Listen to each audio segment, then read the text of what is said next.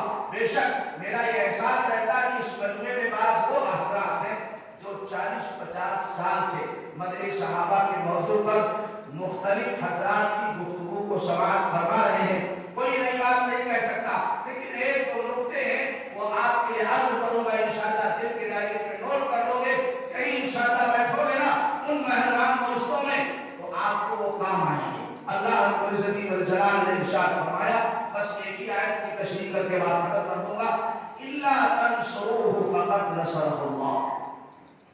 ابو بکر صدیق رضی اللہ تعالی عنہ کی عظمت اگر حدیث کے ذریعے کسی عالم کے قول کے ذریعے بیان کی جائے تو آپ کہہ سکتے ہو، کوئی منزلہ کہہ سکتا ہے کہ یہ موضوع حدیث ہے، یہ ضعیف حدیث ہے، لیکن قرآن کلام الہی ہے، ایک ایک حرف نہیں، ایک ایک زیر و زبر اس کا سچا ہے، اس میں شک شبہ نہیں کیا جاتا، ذالک الکتاب لا ریب فیہ، اس میں شک شبہ کوئی گنجائش نہیں۔ اس قرآن میں اللہ نے سیدنا صدیق اکبر ایک ہی سورہ کی 3 آیتوں میں 4 آیتوں میں 6 تمبے عطا فرمائے، بہت مختصر، وَسَيُجَنَّبُهَا الْأَتْقَى الَّذِي يُؤْتِي مَالَهُ يَتَزَكَّىٰ وَسَيُجَنَّبُهَا، جہنم سے محفوظ۔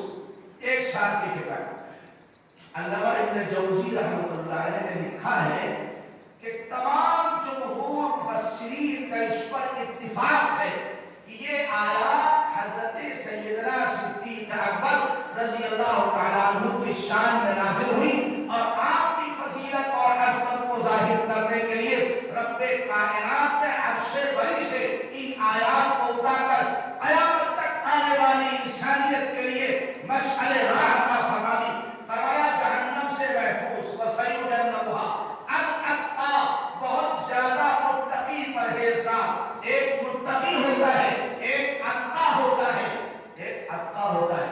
اور اگر تھوڑا سا آپ توجہ میری طرف کریں تو میں آپ کو ایک بات بتا دوں منطقی نتیجے کے طور پر، اللہ نے قرآن مجید کے 26ویں پارے میں سورہ حجرات کے اندر فرمایا ان اکرمکم عند اللہ اتقاکم، تم میں سب سے زیادہ معزز مکرم عزت والا خدا کے نزدیک کون ہے؟ جو تم میں اتقا ہے۔ اور ابو بکر کو خدا نے اتقا کہا، اتقا کہا، وَسَيُجَنَّبُهَا الْأَتْقَىٰ، سب سے زیادہ خدا سے ڈرنے والا، بہت بڑا پرہیزگار ابو بکر اتقا ہے۔ اب ذرا آپ سورہ پورا میں آئیے، ابو بکر اتقاکم، ابو بکر اتقاکم، وَكُلُّ أَتْقَاكُمْ أَقْرَبُكُمْ عِنْدَ اللَّهِ فَأَبُو بَكْرٍ أَكْرَمُكُمْ عِنْدَ اللَّهِ، ابو بکر اتقا ہے اور جو سب سے زیادہ بڑا متقی ہو وہ اللہ کے نزدیک سب سے زیادہ عزت والا ہے۔ نتیجہ کیا نکلا؟ ابو بکر خدا کی نگاہ میں سب سے زیادہ عزت والے ہیں۔ یہ دوسرا سرٹیفکیٹ ہے، ابو بکر جہنم سے محفوظ، سب سے زیادہ خدا سے ڈرنے والے۔ الذی یؤتی مالہ یتزکیٰ، جنہوں نے اپنا مال خدا کے راستے میں خرچ کیا تزکیہ نفس کے لیے، یہ تیسرا سرٹیفکیٹ۔ وَمَا لِأَحَدٍ عِندَهُ مِن نِعْمَةٍ تُجْزَىٰ، اللہ اکبر، کیا بات خدا نے بتا دی، فرمایا ابو بکر اس خرچ کرنے میں کسی کے زیر بار احسان نہیں ہے، کسی کا احسان نہیں ہے کہ اس کے احسان کے بدلے میں ابو بکر صدیق خرچ کر رہے ہوں۔ پھر کیوں خرچ کر رہے ہیں؟ إِلَّا ابْتِغَاءَ وَجْهِ رَبِّهِ الْأَعْلَىٰ، صرف رب کائنات کو راضی کرنے کے لیے یہ 5 تمغات خدا نے ان آیات میں ابو بکر کو عطا فرمائے۔ اور اس کے بعد خدا نے انتہا فرما دی، فرمایا وَلَسَوْفَ يَرْضَىٰ، ابو بکر جس طریقے سے میں نے اپنے محبوب نبی حضرت محمد مصطفیٰ صلی اللہ علیہ وسلم کے لیے سورہ والضحیٰ کے اندر فرمایا وَلَسَوْفَ يُعْطِيكَ رَبُّكَ فَتَرْضَىٰ، میرے محبوب میں آپ کو اتنا دوں گا، اتنا نوازوں گا کہ قیامت کے دن آپ خوش ہو جائیں گے، آپ راضی اور خوش ہو جائیں گے۔ تھوڑی سی تبدیلی کے ساتھ خدا نے یہی رضا کا خوشنودی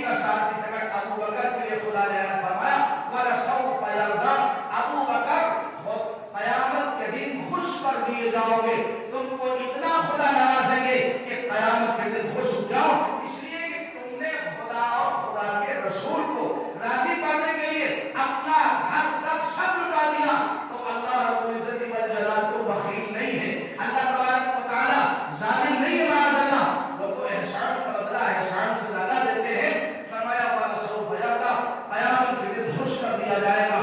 یہ 6 سرٹیفکیٹ ہیں جو صدیق اکبر کو خدا قدوس نے قرآن مجید کی سورہ اللیل کے اندر عطا فرمائے۔ اب دوسری آیت الا تنصروا فقد نصرہ اللہ، اللہ رب العزت فرماتے ہیں کہ اگر تم میرے محبوب کی آج مدد نہیں کرو گے تو کوئی پرواہ نہیں، فقط نصرہ اللہ، اللہ اپنے محبوب کی مدد اس وقت کر چکا ہے اذ اخرجہ الذین کفروا، جب کافروں نے حضرت محمد صلی اللہ علیہ وسلم کو ان کے گھر سے نکالا، مکے سے نکالا اور مدینہ طیبہ جانے پہ مجبور کیا، ہجرت پر کرنے پر آپ مجبور ہوئے۔ اللہ فرماتا اس وقت خدا مدد کر چکا ہے۔ اگلی بات سنیں، اس اخرجہ الذین کفروا ثانی اثنین، نبی کون تھے؟ دو کے دوسرے تھے، دو کے دوسرے تھے۔ اللہ نے 3 کا تذکرہ نہیں فرمایا، پاک پنجتن کا تذکرہ نہیں فرمایا، معاف کیجیے مجھے۔ ہاں ثانی اثنین، 2 کا دوسرا، ایک ابو بکر اور ایک حضرت محمد مصطفیٰ صلی اللہ علیہ وسلم۔ اذ ہما فی اللہ ثانی اثنین، 2 کا دوسرا۔ ذرا آپ تھوڑا سا اپنی توجہات کو میری بات کی طرف مبذول کریں۔ میں آپ کو بتانا چاہتا ہوں، آپ اس دنیا میں امام الانبیاء صلی اللہ علیہ وسلم کی پوری زندگی کا جائزہ لیجئے تو آپ کو نظر آئے گا ہر مقام پر اول نمبر پر نبی ہے اور دوسرے نمبر پر صدیق ہے۔ ایمان لانے میں اللہ کی طرف سے عطا کی ہوئی نبوت پر یقین کرنے میں اول نمبر پر نبی، دوسرے نمبر پر صدیق۔ فاران کی چوکیوں پر اول نمبر پہ نبی، دوسرے نمبر پر صدیق۔ بدر کے میدان میں اول نبی، دوسرے نمبر پر صدیق۔ احد کے میدان میں اول نبی، دوسرے صدیق۔ تبلیغ کے میدان میں اول نبی اور دوسرے صدیق۔ اخلاق اور کردار میں اول نبی، دوسرے صدیق۔ اعتماد اور اعتبار میں اول نمبر پر نبی اور دوسرے نمبر پر صدیق۔ اور قبر و مزار میں اول نمبر پہ نبی، دوسرے نمبر پر صدیق۔ لیکن ذرا ٹھہر جاؤ، ساری نبی کی زندگی میں یہ ترتیب نظر آ رہی ہے، اول نمبر پہ حضرت محمد مصطفیٰ صلی اللہ علیہ وسلم ہے اور دوسرے نمبر پر نبی کا محبوب صاحب یا امام ابو بکر صدیق نظر آتے ہیں۔ لیکن جب غار ثور پہ پہنچے تو لائن بدل گئی، ترتیب بدل گئی۔ غار ثور میں پہلے نبی نہیں تشریف لے گئے، پہلے صدیق تشریف لے گئے۔ کیوں بھائی لائن کیوں بدل گئی؟ یہاں ترتیب کیوں بدل گئی؟ ہر میدان میں اول نبی ہے، سیکنڈ صدیق ہے، لیکن جب غار ثور کا معاملہ آیا تو اول نمبر پر صدیق ہے غار کے اندر اور دوسرے نمبر پر حضرت محمد مصطفیٰ صلی اللہ علیہ وسلم ہے۔ ایک نکتہ عرض کر رہا ہوں، دلتگاری میں نوٹ کیجیے گا انشاءاللہ، اور اس سے جو نتیجہ بتاؤں گا اس سے انشاءاللہ آپ کو فائدہ ہوگا۔ اول نمبر پر صدیق، دوسرے نمبر پر حضرت محمد مصطفیٰ علیہ السلام۔ کیا وجہ ہے؟ یہاں ترتیب کیوں بدل گئی؟ وجہ یہ ہے اس فقیر کو کہنے کا اجازت ہے کہ جہاں سکھ کا مقام تھا، جہاں چین تھا، جہاں آرام تھا، جہاں امن تھا، جہاں شانتی تھی، وہاں اول نمبر پر امام الانبیاء نظر آ رہے ہیں اور پیچھے سے ابو بکر صدیق نظر آ رہے ہیں۔ روغن بازار کے فالودے کا نمبر بنایا ہے، ابو بکر صدیق نے پہلے دسترخوان پہ ہاتھ نہیں بڑھایا۔ اگر دودھ پینے کا نمبر آیا ہے تو صدیق اکبر نے پہلے ہاتھ نہیں بڑھایا ہے۔ جہاں امن اور آشتی کا معاملہ تھا، سکون اور چین کا معاملہ تھا، وہاں نبی پہلے ہیں، نبی آگے ہیں، صدیق پیچھے ہے۔ لیکن جہاں خوف ہے، خطرہ ہے، ڈر ہے، سانپ ڈس لے گا، بچھو کاٹ دے گا، دشمن ہلاک کر دے گا، وہاں آگے ابو بکر صدیق ہے اور پیچھے حضرت محمد رسول اللہ علیہ السلام ہے۔ ایک بزرگ نے، ایک عارف نے بڑی عجیب بات کہی، فرمایا کہ اللہ کے نبی علیہ السلام کے کار میں بعد میں تشریف لے جانے اور ابو بکر صدیق کے پہلے داخل ہونے میں ایک دلیل ہے، حجت ہے۔ فرمایا